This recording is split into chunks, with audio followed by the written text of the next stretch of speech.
Sacrifico todo por amor a él. I'm gonna have your grandmother rub your belly.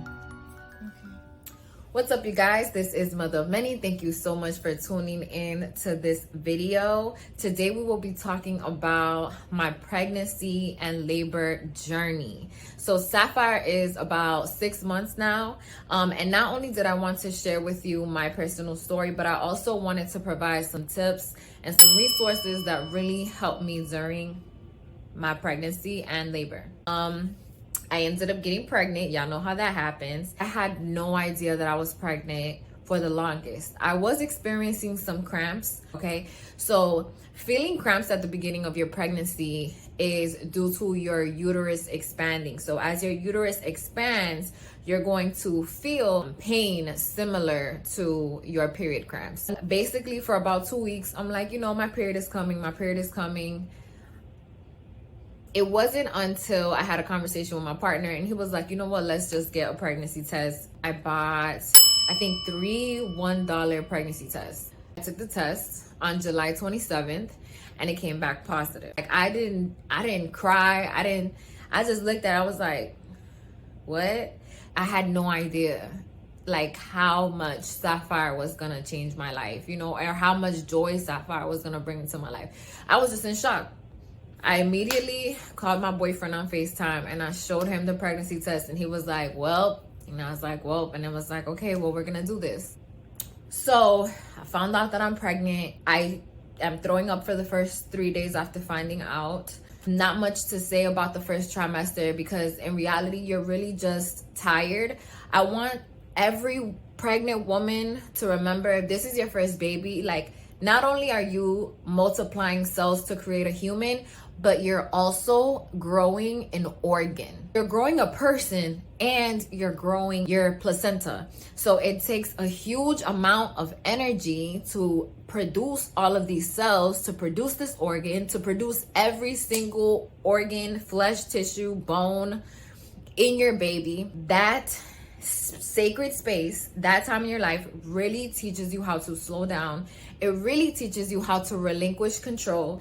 And one of the main things my pregnancy taught me is to remain calm, to control my emotions. Like no matter what is going on financially, no matter what is going on with my family, with the people that I love, the sky can be falling. They're understanding that my child felt everything that I felt. If my heart was palpitating quickly, that affects her heart. My nervousness affects her nervous system, and that this is the formation of my child's nervous system. So regardless of if I'm sad, regardless of if I'm frustrated, I have to keep calm and I cannot drown in those emotions, no matter what. These are the prenatal vitamins that I personally used. My cousin put me onto this resource. So this is essentially an ultrasound specialist. They will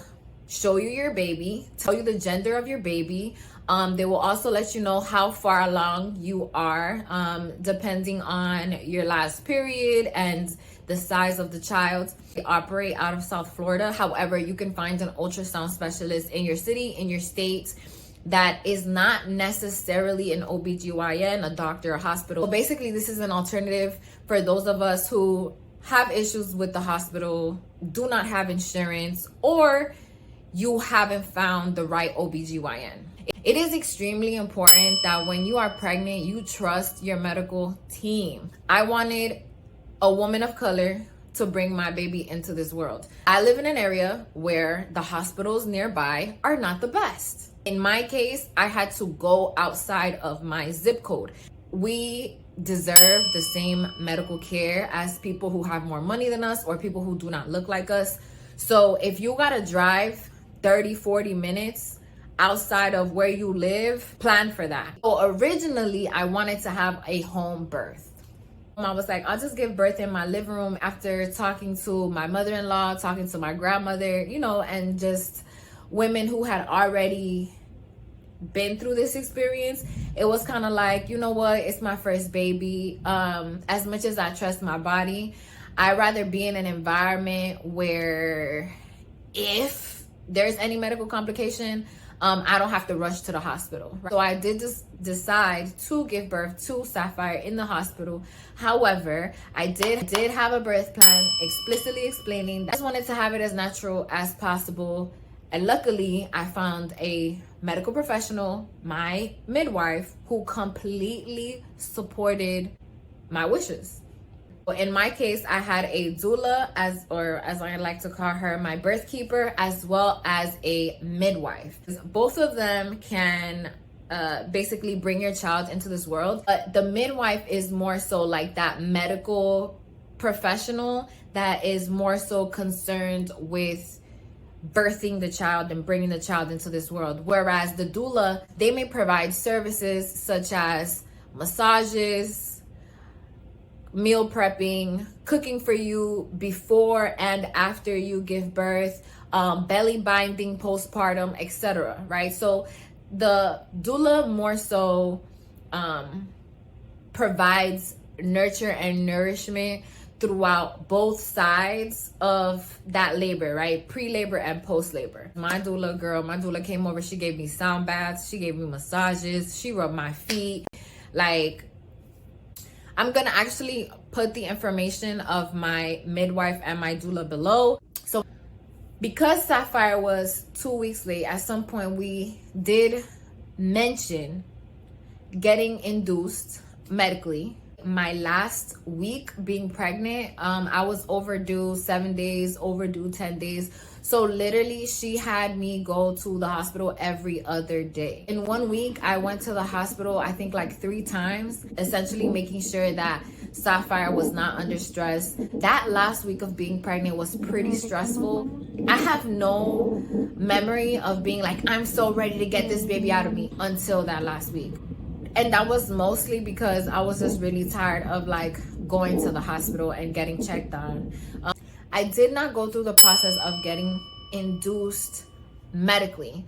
What we did do was my midwife, on my last checkup, she performed a medical sweep, right? So she went into my cervix. I was 1 centimeter dilated.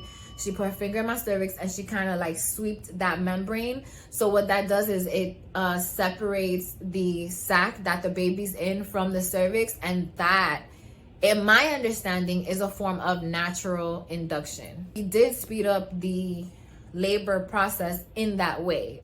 So what I would do was I would have a conversation with my midwife and relay the information to my doula. I would have a conversation with my doula and relay the information to my midwife, so that both of my medical team, they knew what was going on with each other.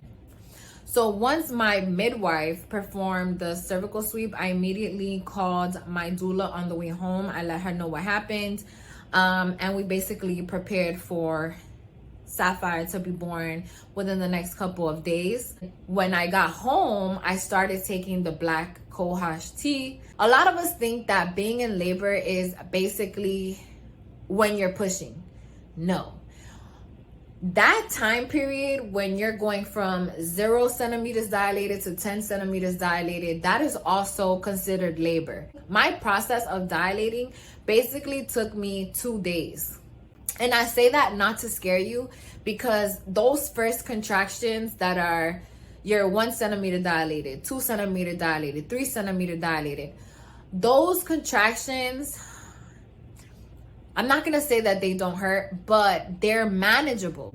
So I got my cervical sweep on Wednesday. We spent Wednesday night and basically throughout the night, and then Thursday morning exercising. My body stopped dilating at 6 centimeters.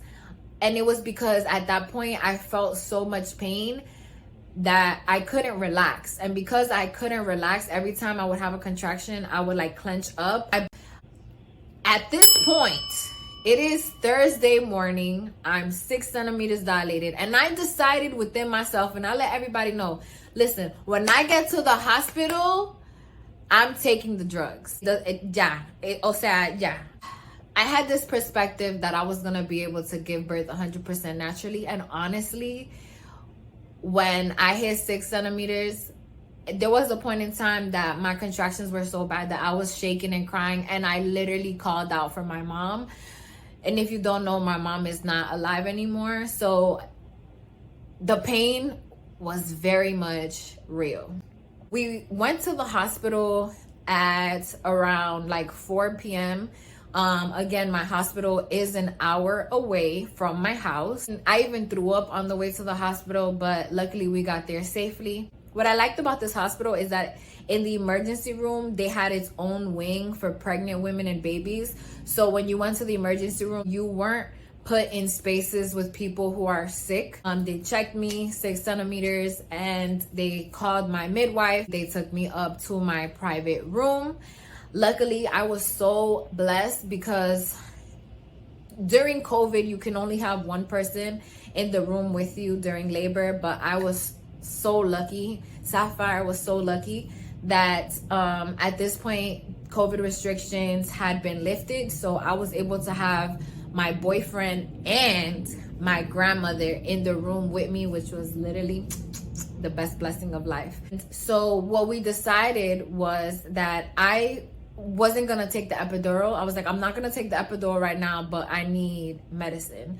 And when I talked to the nurse, I was like, do you have anything that can help me with my pain management that's not the epidural? She was like, yes, what we can do is we can give you an IV pain medication. And so with the IV pain medication, there was the reality that that IV will slow the baby's heart rate down.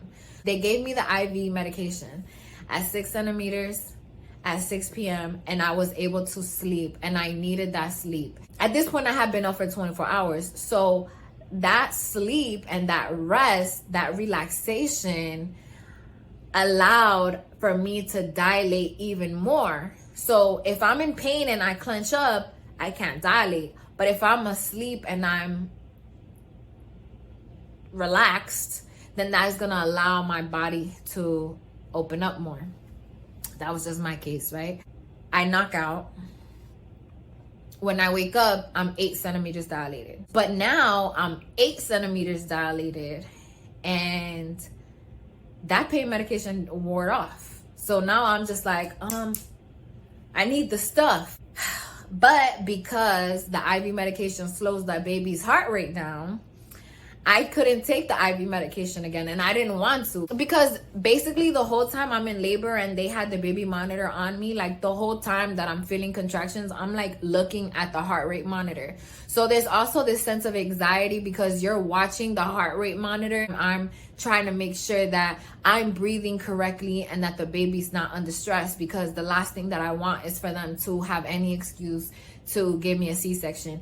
Even though I completely trust my midwife, I just didn't necessarily trust the entire industrial medical system. And I just wanted to have a healthy baby. And at this point, the option is the epidural. And I happily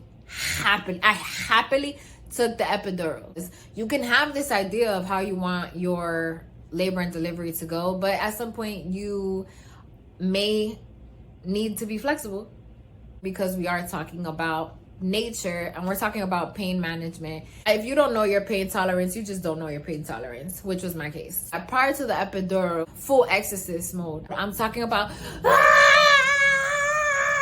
it was a lot. Like, it's funny now, but in the moment, yeah, it was a lot. She puts a pillow on my stomach. I have to like bend forward. They are inserting the epidural on my back, and the practitioner says to me, she was like, if I mess this up, I'm gonna have to do it again. If you have a contraction, do not move.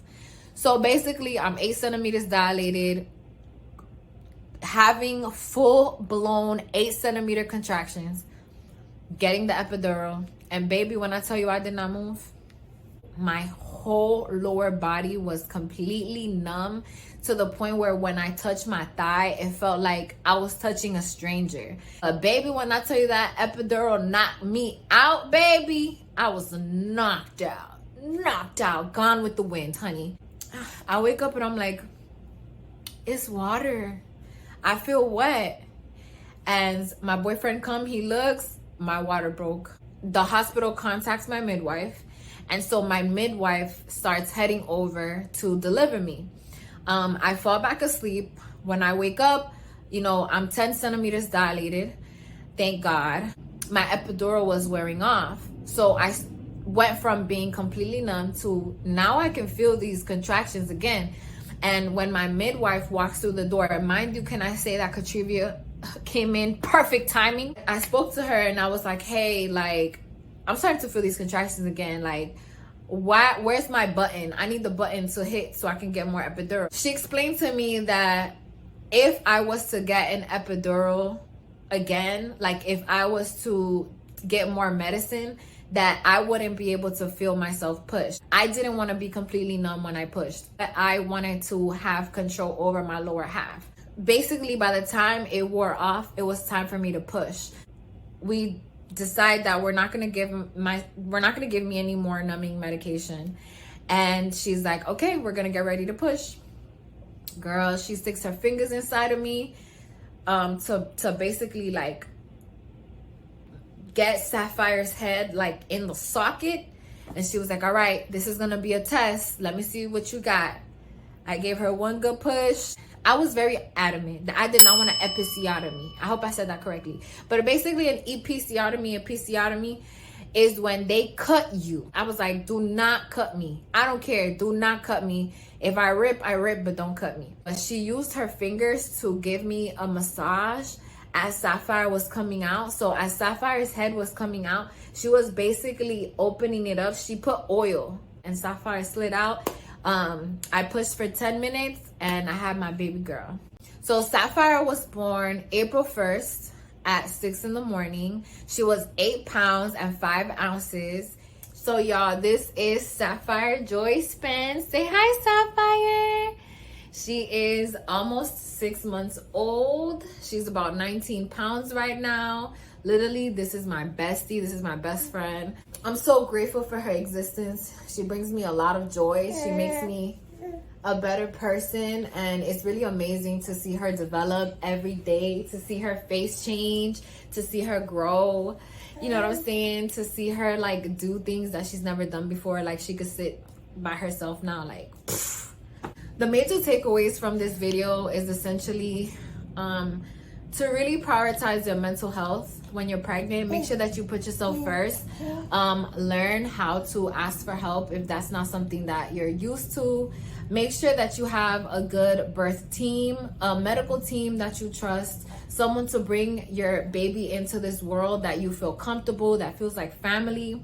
As well as people in the home, right? Whether that's your baby's father, your sister, your mother, your grandma, auntie, someone that's gonna help and take care of you.